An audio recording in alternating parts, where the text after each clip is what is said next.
also in the late 7th millennium BC, but a little later than the time referred to above, imported goats and sheep, apparently from Southwest Asia, appear. Many large hearth also appear. Okay. Apparently from Southwest Asia appear. Many large hearth also appear.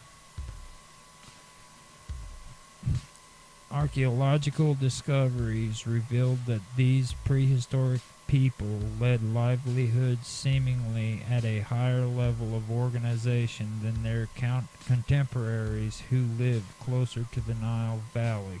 The people of Nabta Playa had, above ground and below ground stone constructions, villages designed in a pre-planned arrangement, and deep wells that held water throughout the year. Findings also indicate that the region was occupied only seasonally, most likely only in the summer period when the local lake filled with water for grazing cattle. Careful comparative research indicates that the indigenous inhabitants may have a significantly more advanced knowledge of astronomy and mathematics than previous thought possible. By the 6th millennium BC, evidence of a prehistoric religion or cult appears, with a number of sacrificed cattle buried in stone roof chambers lined with clay. It has been suggested that the associated cattle cult indicated in Nabta Playa marks an early evolution of ancient Egypt's Hathor cult. For example, Hathor was worshipped as a nighttime protector in desert regions. To directly quote Professor Windorf and Schild, there are many aspects of political and ceremonial life in the pre-dynastic and Old Kingdom that reflect a strong impact from Saharan cattle pastoralists. Nevertheless, though, the religious practices of the region involving cattle suggest ties to ancient Egypt. Egyptologist Mark Lerner cautions, it makes sense, but not in a facile, direct way. You can't go straight from these megaliths to the pyramid of Djoser, Djoser.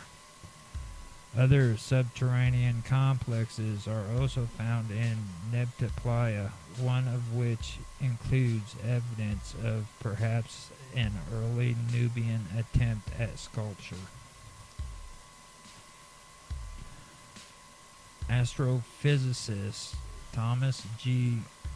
Brophy suggests the hypothesis that the southerly line of three stones inside the calendar circle represents the three stars of Orion's belt, and other three stones inside the calendar circle represents the shoulders and head stars of Orion as they append in the sky.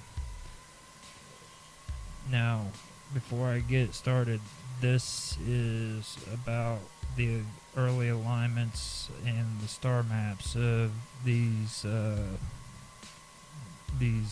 early calendars that were created out of stones and in the sand, which were found in these areas.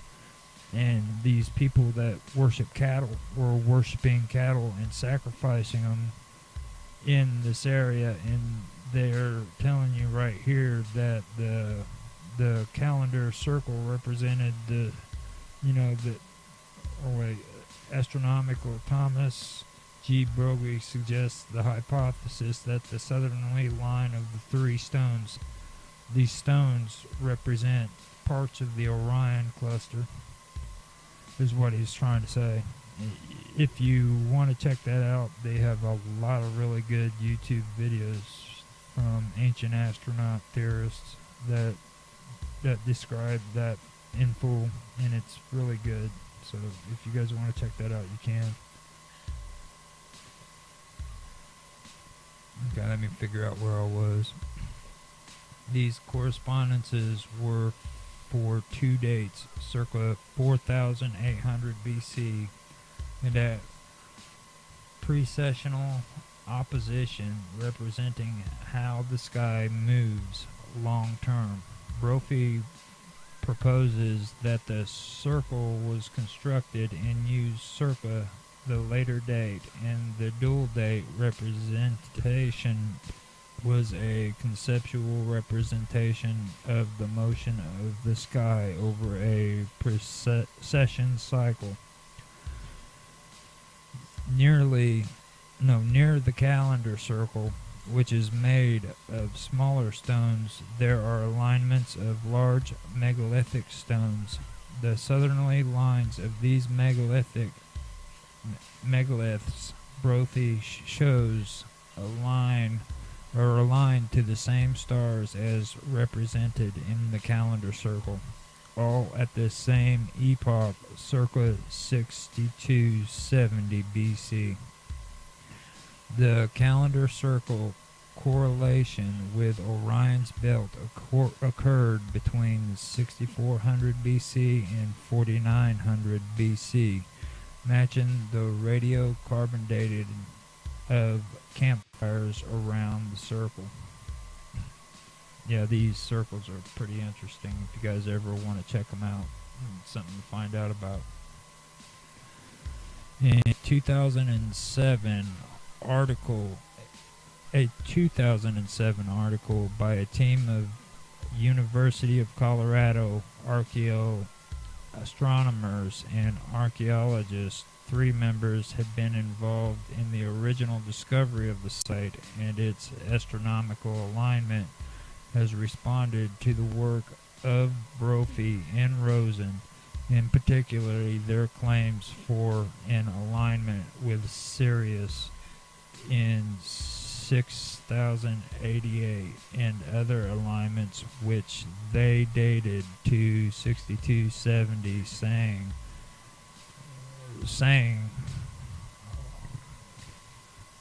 alignment. Hold up, let me figure out where I'm at here. Claims of the alignment in 6088 and other alignments which they dated to 62-7, saying that these dates were about 1500 years earlier than the estimated dates. The Sirius alignment in question was originally proposed by Windorf and Melville for one of the most prominent alignments of megaliths labeled the sea line, which they said aligned to the rising of Sirius circa 4820 BC. Brophy and Rosen showed in 2005 that megalith orientations and star positions reported by Windorf and Melville were in error. Nothing that, given these corrected datas, we see that Sirius actually aligned with the sea line circa 6000 BC. We estimate that 6088 BC Sirius had a declination of negative 36.51 deg or DEG for a rising azimuth exactly on the sea line average. Melville acknowledged the corrections made by Brophy and Rosen, but concluded the sea line of megaliths may not represent the original set of aligned stele. We refrain from interpreting that alignment. They also criticized suggestions made by Brophy in his book, The Origin Map, that there was a representation of the Milky Way as it was in 17,500 BC in maps of Orion at 16,500 BC, saying these extremely early dates are as well as the proposition that the nomads had contact with extragalactic aliens are inconsistent with the archaeological record. Inference in archaeoastronomy must always be guided by informed by archaeology, especially with substantial fieldwork has been performed in the region.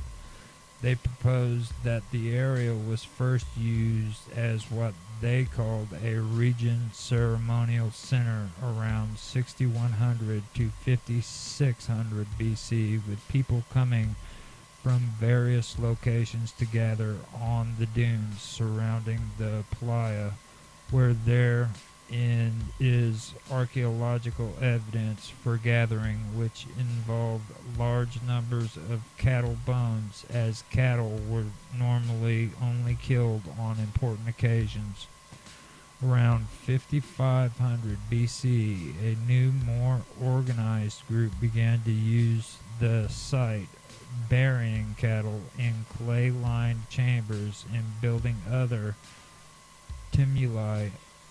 Around 4800 BC, a stone circle was constructed with narrow slabs approximately aligned to the summer solstice near the beginning of the rainy season. More complex structures followed during the megalith period.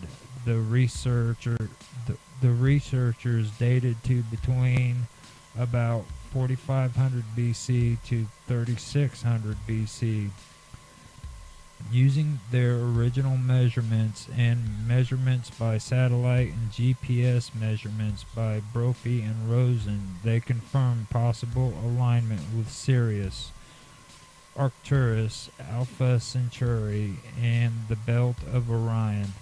They suggest that there are three pieces of evidence suggesting astronomical observation by the herdsmen using the site, which may have functioned as a necropolis. The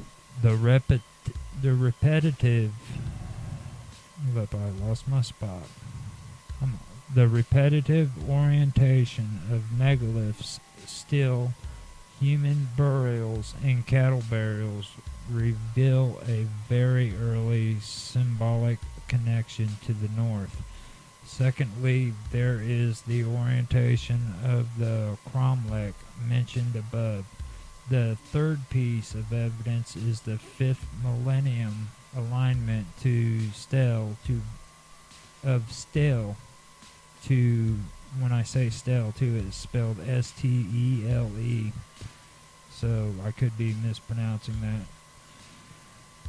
Millennium alignments to stele to bright stars. They conclude their report by writing that the symbolism embedded in the archaeological records of Nabta